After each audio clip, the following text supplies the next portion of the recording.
I'm gonna head over to the kitchen to take a gander in there. Let's go over here. Let's take a look.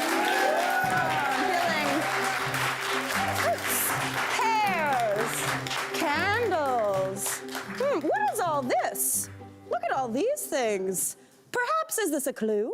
Or perhaps, in the spirit of this being a dinner party, is this the ingredients for my roast dinner popovers, which is what I'm going to be making today. I think, elementary, my dear friends, it is the recipe for my popovers. So we're going to get to work on those beautiful roast dinner popovers. This is going to give you the flavor of a roast dinner, full roast dinner with all the fixings right in the palm of your hand. How do you feel? I'm feeling excited about it. Very, very thrilled. Okay, so the first thing we need to do is get to work on our beautiful popover batter. So a popover batter is kind of similar to like a Dutch baby or some sort of puffy pancake. Really, really simple to put together. The first thing I need in a bowl is about a cup of buttermilk. Now, if you want to use regular milk, if you can't find buttermilk, don't worry, regular milk will work. But a cup is all you need. It's absolutely perfect. So I'm just gonna measure that out. Do we have the exact amount? A little more, we're good to go. Okay, and I'm gonna add that into a large bowl that has a spout on it. This makes it a lot easier to get that popover batter into the pan. Now, if you don't know what a popover is, you might know what a Yorkshire pudding is, which is very tasty. Basically, that's what we're making. We're making little Yorkshire puddings that are personal sized. Now, I will say before I got to work on this, I did put a muffin tin in my oven, cold oven, and then I heated that to 425 degrees. You want that to get nice and hot. If you have a popover pan, and you're a popover fan, use that, but I'm doing a muffin tin today. All right, now into there, I'm also gonna add in my eggs. So I need 3 eggs into here. And the key when you're making a popover or a Yorkshire pudding is you want everything to be as close to room temperature as possible. When eggs and that milk is more on the room temperature side, they're gonna like balloon up beautifully and almost souffle, giving you that puffy, delicious, kind of hollow, custardy, beautiful thing that you can fill with everything you love. So 3 eggs go right on in.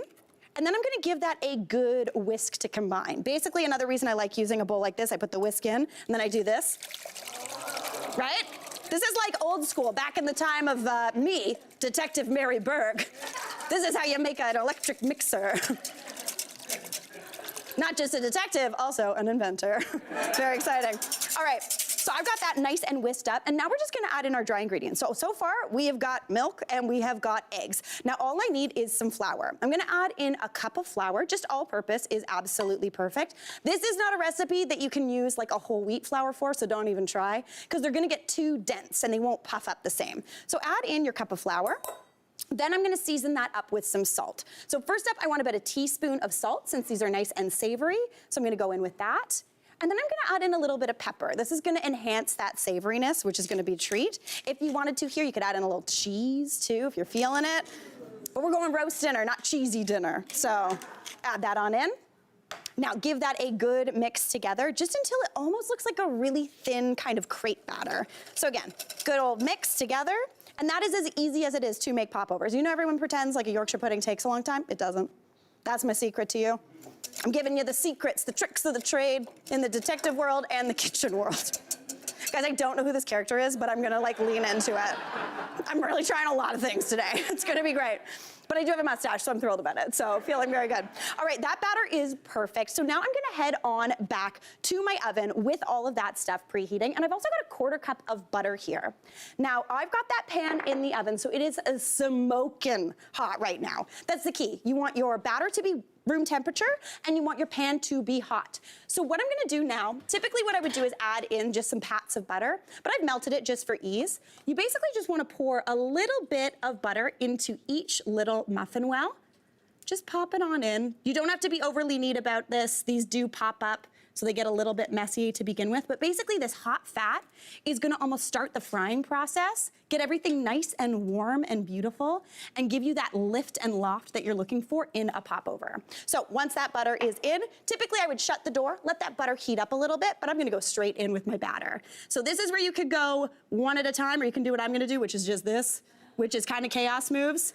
This is when I say, Erin, you get to do the dishes, because that's gonna be baked on there. But honestly, just pop it right on in. Just a little bit in each well, because these do pop up super, super tall. So just add that right on in. And then as quick as anything, speed is of the essence when you are making popovers. You wanna close that oven door to trap all that heat in and give those the chance to rise up. You wanna close that door, no peeking. There's no clues in that oven right now, so you're not allowed to look.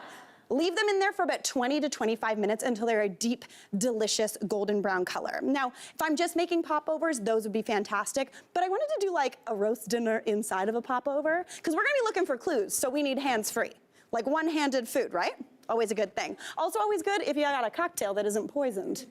So, over here I have got a pot and I'm gonna season that really well with salt. I'm just gonna cook some peas, just some classic frozen peas. The thing is, anytime you're cooking something green in water, in simmering or boiling water, season it really well because it locks in that green color. You're never gonna end up with those like sad canned peas looking peas. We don't want those. But I've got about half a cup of frozen green peas. I'm gonna add those into the water, and I just want those to cook for about a minute, just until they're still bright and crispy and poppy, but they're really, really a little bit cooked through. So those are gonna do their thing. Now I'm gonna come on over here, and where is it? I'm really hamming this up. I'm gonna make a delicious kind of sauce. Now this sauce is perfect with any sort of roast dinner. To be honest, I also serve this with like salmon, roasted salmon, really, really nice. But all you need is equal parts, I'm using a 1/4 cup, of some sour cream. That's gonna go right on into a bowl. And then also some prepared horseradish. This almost makes like a creamed right? I love a horseradish. Ultimate flavor. It's punchy, it's spicy, it's pickly. So a 1/4 cup of that. Then I'm gonna go in with a little bit of Dijon mustard. So about a teaspoon of that goes right on in, maybe 2 if you're feeling it. And then for the seasoning, as opposed to using regular salt or pepper, hunt around your old pantry. And if you can find some steak spice, like Montreal steak spice, get out of here. So I'm gonna use some of that, just about half a teaspoon right on into there. You get those little crisps of that mustard seed, there's cumin in there, there's the crunchy salt, there's tons of pepper. And that is honestly a total dream. It smells like a roast beef dinner. Horseradish and roast beef, made for each other. All right, looking beautiful. Now I'm going to grab these peas right on out of here because they're looking beauts. You just want them to cook just until they're really not cold anymore. Those peas are gonna be crispy and beautiful. Pop those on over. And then I'm gonna go grab those amazing little popovers. So remember that batter that went into there? It was very, very thin, it was very fine, it didn't look like anything special, but just you wait. You bake them, you do not peek. If you have an oven light, you're allowed to use that, end of list. You end up with little guys that look something like this. Right? So much fun, so tasty. Now to serve these up, to give that roast dinner vibe, I'm just gonna transfer them onto a plate. They're a little hot, but you know you do you. Pop them on over. And then I've got some nice, good quality roast beef just from the deli. If you made roast beef, feel free to use it. I didn't. I'm just using the one that's got that nice pink on the inside. Just grab a little piece, pop it into each little popover, and you've got that roast beef flavor, absolutely beautiful. If you wanted to do these with turkey, kind of give it like a Christmassy dinner vibe, then into there for a little bit of potato action, just in case you're feeling it. I got a little crispy potato tot, which is a delight. So I'm gonna go in with some of that. So you're getting all of the flavors you're looking for.